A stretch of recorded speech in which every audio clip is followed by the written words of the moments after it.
If you decide that you want to remove the rear seat in the 2017 Volkswagen Jetta 1.4 liter TSI, this is how you do it. The bottom is pretty easy because it just pops right up. So just grab it right here and pull up, and then go over to the other side, pop it up. Once you've lifted the front on both sides, then what you have to do is, right here is another connecting point.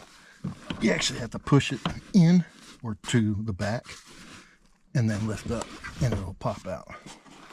And you'll have to do that on both sides. And you can see right here, it's actually hooked right here. So if you try pulling up on it, this part right here is where it hooks on. It's where it connects on the front on both sides. And then the other part is this part right here that actually hooks on to that right there. And that is how you get the bottom seat cushion out. For this next part, as far as removing the seat backs, what you will have to do is put the seats all the way down. And then what you're going to do is lift this cover in the trunk and grab this plastic piece. It pops off. Once you get that off, there is a bolt right here, and you do have to have these type of bits in order to remove these. And you can get them at AutoZone or any auto parts store. So there's this one that goes on here. Once you have that center part out, it'll disconnect the two seats from each other, and then on this side and over on that side, the seat will just slide out of the wall once the center port is disconnected. With these bits, the other thing that you'll need is a ratchet and a 13 millimeter socket for these to go on to. You can use a wrench if you have a wrench as well. The bit for right here is an M8 bit. I've already loosened it up. So it actually loosens up pretty easily. So loosen it up, take it off, and then there's this metal piece right here. It comes off. You can see here that once I took that bolt off, there was that metal bracket that went across here. That metal bracket is what keeps both of these seats hinged right here.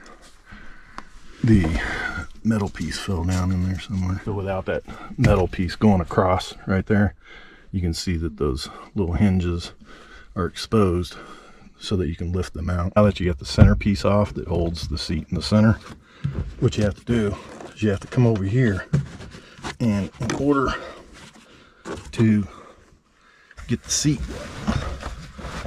off the wall,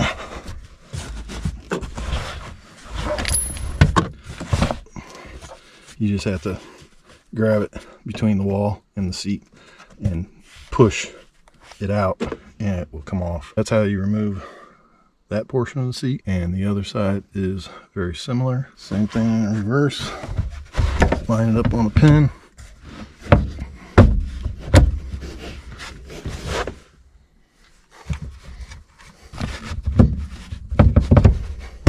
You can see where the two little wheels, pins slide in there. When you go to put this bracket back on, what you have to do is slide it over and then make sure it hooks under those two little pieces right there.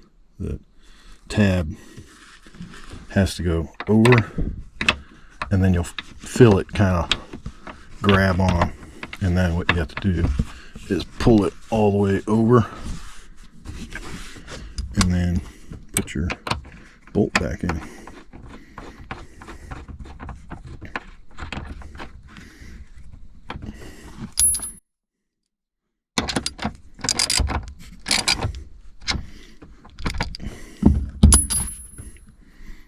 once you got the bolt back in,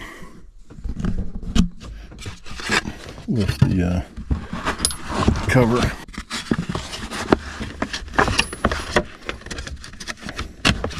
And put the plastic piece back in place.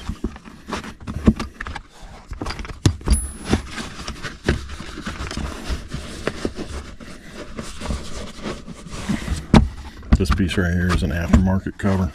The piece underneath it is the actual cover for the spare tire and whatever else you store in there. There you go on that. The good thing about these seat backs is that the seat belts don't actually pass through the seats like some cars. So you'll be able to take out your seat backs without having to worry about the seat belts interfering with getting them out. That is how you remove the bottom of the seat, which is really easy. And then the seat backs, it's as simple as the one M8 bolt that's there. Take the bracket off and then slide your seats out, and then just make sure that when you're removing them that you do push on between the wall and the seat.